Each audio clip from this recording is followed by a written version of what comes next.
ভালো সুযোগ সুবিধাসহ একটা চাকরি সকলেই পেতে চায়। অনেকেই জানতে চায় কোন কোন সংস্থা থেকে রেশন দেওয়া হয়। আজ আপনাদের সেই সব সংস্থার সাথে পরিচয় করাবো, যে সকল সংস্থায় চাকরি করলে আপনারা রেশন সুবিধা পাবেন। বর্তমানে সরকারের মোট 12টি প্রতিষ্ঠানের বিভিন্ন পর্যায়ের কর্মকর্তা কর্মচারীরা রেশন সুবিধা পেয়ে থাকেন।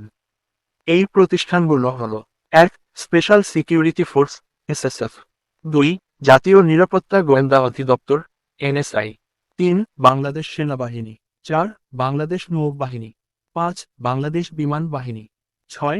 Bangladesh police. ৭. Border guard Bangladesh বিজিবির। ৮. আনসার এবং গ্রাম প্রতিরক্ষা অধিদপ্তর। ৯. দুর্নীতি দমন কমিশন। ১০. কারা অধিদপ্তর। ১১. ফায়ার সার্ভিস ও সিভিল ডিফেন্স অধিদপ্তর। ১২. মাদকদ্রব্য নিয়ন্ত্রণ অধিদপ্তর। তবে এসব সংস্থায় চাকরি করলে আপনাকে ২৪ ঘন্টায় ডিউটির অন্তর্ভুক্ত থাকতে হবে। রেশনভুক্ত সংস্থায় চাকরি করার ইচ্ছে থাকলে আপনাকে অবশ্যই এই 12টি সংস্থায় চাকরি করতে হবে। আসুন আমরা জেনেশুনে চাকরির আবেদন করি এবং পছন্দের সংস্থায় যোগদান করি।